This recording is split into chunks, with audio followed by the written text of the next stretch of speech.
Hello, and welcome to another episode of Sneaking Into Movies. My name is Chris, your host, as always, with Jason, my co-host. Jason, how are we doing tonight?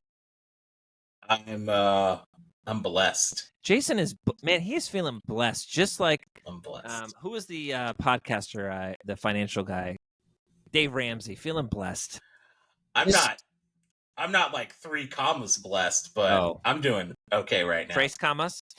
Jason, tonight we are going to be reviewing the film Flight Risk. Let's see when Flight Risk came out. Flight Risk is a 2025 American action thriller directed by the one and only Mel Gibson. The Mel Gibson, and starring Mark Wahlberg, is it Michelle Dockery, and Topher Grace. Jason, as we start with always, would you recommend Flight Risk? 0%. 0% from... That's going to be a no. God damn. I'm watching that. Excuse my language, Jason. I'm like, I honestly didn't remember if maybe you told me or I knew, but then no, I didn't, because I remember like at the end seeing directed by Mel Gibson. I was like, get the fuck out of here. God, Jason, it was just, God dang. I have to tell you something funny. I saw Mel Gibson. Don't ask me why I was watching it. I saw him on Joe Rogan, and he was talking about the Lethal Weapon director has passed away. Lethal Weapon are one of those franchises, or Die Hard, one of those things. And the director said to him, because they were close friends, he said, I want you to direct the next installment of this movie. And I had seen Flight Risk and went, oh, don't do it. Jason. Please don't do it. You've jumped the shark, buddy. There's no more Apocalypto. There's no more you see Passion of the Christ. Hacksaw Ridge was good. Apocalypto, Passion. Those are like quality cinema film. I don't know, man. I thought like there's something to be said about the economy of a tight space. You know, like a Rear Window, Hitchcock. It's like contained, and you can just, how can you express your story in a very just limited environment with just a plane or whatever? Man, but shut up. I just was so annoyed watching it. There's so many plot holes and the bullshit with, and honestly, let me just stay on this for a subject. I don't know what, maybe we all have I was telling my daughter not to get too attached to emotions against people because it can fluctuate so much. So I try to let her have an open mind that you'll go through this ebbs and flows of people. But let me tell you, my ebb of hating Mark Wahlberg has been around for some time now. It started off so good. Boogie Nights was man, Mark Wahlberg, you do what you want, bro. Boogie Nights is so fun. He was making some fun movies. And then he just took himself so seriously and started getting up at 4 a.m. and building bullshit brands and, and just like going hardcore Ash Wednesday every Wednesday. Just, brother, stop it. He just needs a break. He needs a break from producing and acting. He needs to go refine himself. And maybe I'm just mad about just like the slop, the Mark Wahlberg slop of cinema that he continues to put out, both as an actor and a producer. Just everything is slop city. Can't stand it. Well, the beauty, I think he got the cheat code, which is if I produce the movie, I get to be in the movie. I mean, great. Because there's movies that I'm just going, someone else could have played this and it probably would have been good. He is not good. He plays the same character every single movie. It's ridiculous. Nope. You know what? I take it back. There's one I liked him in Ted. Ted is funny. Ted is good. Ted was funny. And I'm looking through his Jason, watch this. The power of Watch this, Jason. We're gonna share our screens. What year is this? The future? Can you see these films of Mark Wahlberg? Yes. Look at all of them, Jason. Go up to the top. Let me see if I've even seen. Okay. Here we are. The Union. What? Oh, you know what? Since I watch everything, I'll just tell you: thumbs up, thumbs down. Okay, Jason, we're going to the list. Thumbs down. The Union. The Union. thumbs down. Oh my god, I thought that was bad too with Halle Berry. Oh, I hope she got paid. She needed the money wait. bad. Oh, okay. Well, there was one part in there that they snuck in that Halle Berry's dad didn't like Mark Wahlberg because he was white, and that's why they broke up. And I went, "Whoa, that's an interesting thing to slide in." Still not a good movie. Yeah. Arthur the King. Didn't see it. It was okay. Yeah. Family Plan. I thought middling. That was mid-city. This one, how dare you guys? I didn't even watch it. Dude, I couldn't finish that. My gosh. I didn't watch it. Now, I heard about this one. I didn't see it. Maybe I heard this one. Maybe it was a little bit better, but skipped it. Uncharted. Skipped it. He was fine. The movie was fine. Mark Wahlberg did absolutely nothing for it. Did not see Joe Bell. Did you see that one? Did not see it. I mean, he doesn't count for Scoob. I do love the Did not see this one. It was okay. That was okay. Yeah. That was up his wheelhouse. Yeah. This one was the better family movie. Instant Family was better than Family Plan. I didn't see that. I got the kids. I didn't see that one. Jason, Mile 22, honestly, this seems like so many of the other ones. I skipped that one too. All the money in the world. Don't even know. Wait a second. Even know what that is. All the money in the world was about, I did see that one. It was about the abduction of the Getty. The Getty abduction, I believe. Oh, yeah. He sucks. Oh, you know what's funny? Yeah. Side note, Kevin Spacey was the main character. Yes. And they had to reshoot the whole movie because they took him out. Okay. Daddy's Homes were good. Daddy's Homes were pretty good. I mean, when he's playing against, a talented person, I think he gets some of the benefit. That sounds bad because I do see some of these. He's his game. He ups his game. Fine. I'm talking shit like I'm some actor and he's like, here are the $1 billion worth of movies he's been in. I'm like, you suck, bro. But it's better when he can play off of someone like Will Ferrell there. Transformers are just ridiculous. He adds nothing really to those. Patriots Bay, that is I saw that one. Nothing. I remember that one. This one had some okay stuff in it just because it's interesting, like the concept of it. Daddy's Home. I didn't see that one.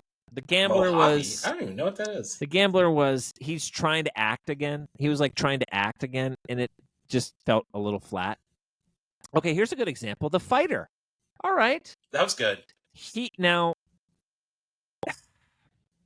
I thought this is a careful one. Right next to it, the other guys that play sort of well because, Will Ferrell is funny. That had Michael Keaton is freaking genius and other guys love it. I thought The Fighter actually was one of those where because Christian Bale is so good that he could never get up to his level, and it sort of just showed how apart they are. Jason, let's not spend forever on. We'll come back to the movie here. The Invincible, I love just because I'm a sucker for some of these movies. But I thought I love Four Brothers. Okay, now that's Four Brothers, one of my favorite movies. Jason, I think we saw that back in the theater back in the day. Yeah. That's a long time ago. I am gonna say something I realized as we. I realize I'm going to take some asterisks in what I said because there are some quality flicks in here. I just want to point out a couple as I see them, and I just haven't thought about them in some time. The Departed. Well, I think The Departed is a really good film. I think he was fine in it. I don't really have a strong opinion. I was going to say I loved him and I Heart Huckabees. I don't remember it. Okay, I Heart Huckabees. I can't see. He was so weird and he just owned it as this firefighter. I thought it was so it was kind of courageous in my mind. I thought it was that one I'll give him credit for because he was I don't know, I'd give him credit for that one. And the same thing with Basketball Diaries. You remember that one with Leo DiCaprio back in the day? Yes, that was good. I thought he was good in it. He played the friend. I mean, it's himself maybe, but I think this is maybe when he was more raw. He was raw and unaffected by the industry. Fear, very raw. Boogie Nights, of course. And then it starts to be something happens something happens when he got paid. I think maybe after Ted, he got his first giant check and he's like, All right, boys. How many of these pictures can I get a gun? Let's count the number of guns in. Like he ready? Because he knows that stuff. All right, Ted comes out. Boom, next one out. Boom, 2 guns out. Mojave, boom, another one. Patriot State. Dang. Look, Spencer, he's got another one. A gun in that one. Mile 22. I mean, at this point, it's nearly. He's got one in Flight Risk 2. That's nearly 30 to 40. That's 40% of the movies he's come out with. It's just him. Hey, how's your mother? We gotta go. Okay, Jason, we're going to come back from the wild ride of Mark Wahlberg back into, let's stop our share. Look at that technology, Jason. We're going to come back and talk more about Flight Risk and its trashness. What was the actress in it? She's been in some other stuff. And I was like, terrible accent. I was like, terrible are you accent. kidding me? Are you following the appropriate protocols of law enforcement here? I don't believe we are. We're all sorts of loosey-goosey here. And Topher Grace, that's another one. It's like, all right, Topher. You know what I mean? Like, that 70s show. He's fine. It just wasn't, it was... I don't mean to beat on Mark Wahlberg, but it was like, it was a terrible accent. It was just, there's no part of it that was believable. And then it was just, once they figured out who he was, he just got filthy. And I'm just going, what is going? I know. Who is this for? I think it's like he was trying to be the anti-hero. He was trying to play against, type or whatever. And it's like, no. It didn't work for me. It just didn't work, man. And like, I guess you got to try things, but it's like, man, Mel, what's the best case scenario here? Like a character like the anti-hero character performance from Mark Wahlberg. Congrats. Like that's like the bar you trying to even get to, bro. Like, what does that say? That's what I was saying earlier, like in our previous interview, of which we were in the same clothes and we conducted earlier tonight. What I was saying is, it's like I want the film to sort of amount to something, to say something, to make me think or feel about something. And it's like, what are you trying to say here? Like, it just didn't really move me in it. It didn't really make me think in any sort of way. Except that Mark Wahlberg is mid, and I hope he's getting paid, I guess. I'm sure he got paid handsomely for that. There's something dribble. I'm sure you've seen the stories of Mark Wahlberg's infamous, like gets up at 4 a.m. I can't think of the brand. He has this new like lifestyle brand. Hold on, I'm gonna just look. Oh, he has those F45 gyms. Oh yeah. They are. I think I have some friends that use it. It's called Municipal, right? And that's another one. City? It's literally the word city. Okay. That's what a municipality is. That's ridiculous. Oh, Jason, look at you. Okay, Jason, we're going to review, and this is we're just going to we're shitting on Mark Wahlberg, so we're just going to stay in that theme because the movie sucked. So let's just stay on that. I think his brand sums him up, okay? It looks like JCPenney's. Jason, with all due respect, this is like an AI JCPenney shirt with it printed on here. It's so nothing. And to say, the discounts are coming here. To say $69, it's like the prices, and it's so stupid.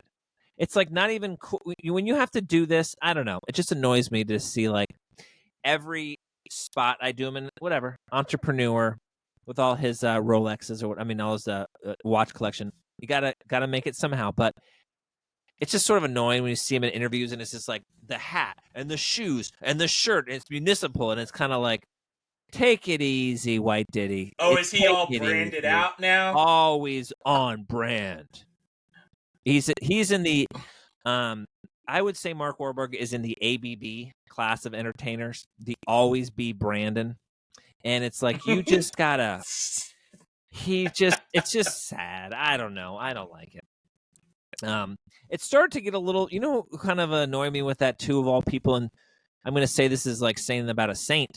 But when Chappelle started wearing too many of his like his clothes that said like Chappelle and the sea and some of these outfits, and I was like, take it easy over there, Dave. Does he sell that stuff? I don't. You know what, Jason? Let's have a look. Let's have a look on the interwebs real quick to see if he's selling it. I guess I meant to just say when he was always. No, it's not Dave Chappelle, not David LaChapelle. Jason, he doesn't really seem to be selling it from like his own merch, so he doesn't get as much of a critique, I guess. It just meant to be like when people were wearing too much brands, I guess. Okay, Jason, what else do you want to talk about?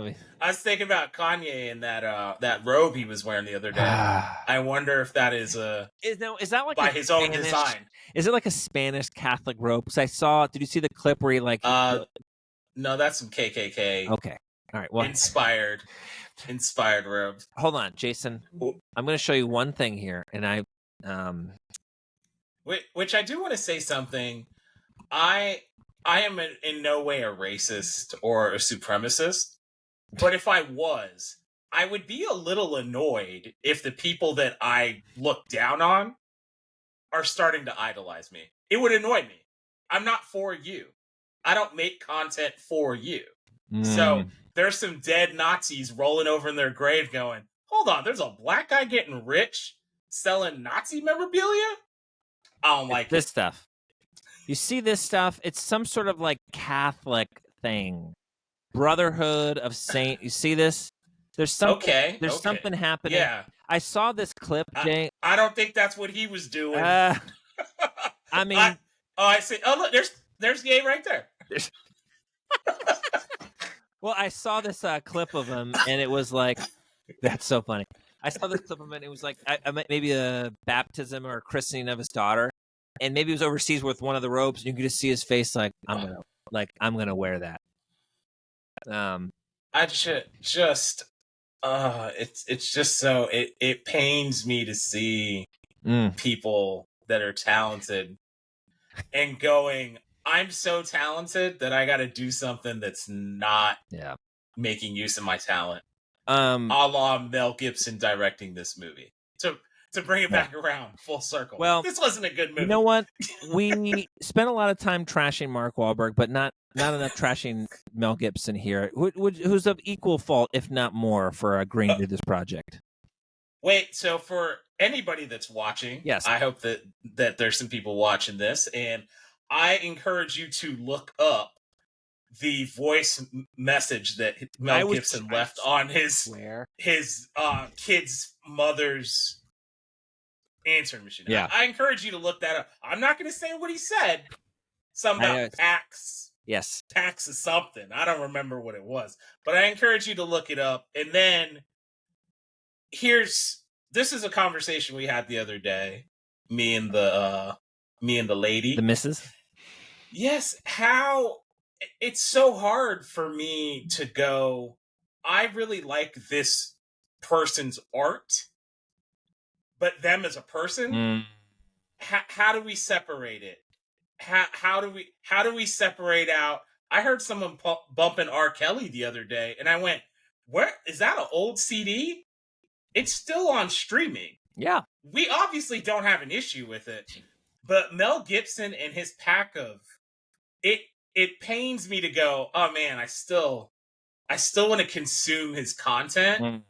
I just want him to fall into a pit of the abyss. I don't ever want to hear from you again. Yeah. But please keep making things that entertain me.